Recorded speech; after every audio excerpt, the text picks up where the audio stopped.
ছোট পর্দার জনপ্রিয় জুটি শ্বেতা ভট্টাচার্য ও রুবেল দাসকে নিয়ে ফের জোর চর্চা শুরু হয়েছে টলিপাড়ায়। শোনা যাচ্ছে দীর্ঘদিন পর আবারও একসঙ্গে অনস্ক্রিন জুটি হিসেবে ফিরতে চলেছেন এই তারকা দম্পতি। যমুনা ঢাকি ধারাবাহিক থেকে দর্শকদের মনে বিশেষ জায়গা করে নিয়েছিল তাদের রসায়ন। শুধু পর্দাই নয়, বাস্তব জীবনেও সেই সম্পর্ক পূর্ণতা পায় বিয়ের মাধ্যমে। তাই বিয়ের পর তাদের আবার একসঙ্গে দেখতে মুখিয়ে রয়েছেন ভক্তরা। ইন্ডাস্ট্রির গুঞ্জন, প্রযোজক অর্ক গঙ্গোপাধ্যায়ের নতুন মেগা ধারাবাহিকে নাকি দেখা যেতে পারে শ্বেতা ও রুবেলকে। জানা যাচ্ছে শ্বেতার বিপরীতে একজন মানানসই নায়কের খোঁজ চলছিল বেশ কিছুদিন ধরে, আর সেই জায়গায় শেষ পর্যন্ত রুবেলের নামই উঠে এসেছে। বর্তমান শ্বেতাকে শেষ দেখা গিয়েছিল কোন গোপনে মন ভেসেছে ধারাবাহিকে, আর রুবেল অভিনয় করেছিলেন তুই আমার হিরোতে।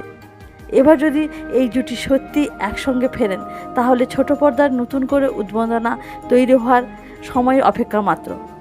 তবে এখনও পর্যন্ত চ্যানেল বা প্রযোজনা সংস্থার তরফে কোনো আনুষ্ঠানিক ঘোষণা করা হয়নি, তাই আপাতত ভক্তদের অপেক্ষা করতে হবে অফিসিয়াল খবরের জন্য। কিন্তু গুঞ্জন সত্যি হলে যমুনা ঢাকির সেই ম্যাজিক যে আবার ফিরবে, তা নিয়ে আশাবাদী দর্শকেরা।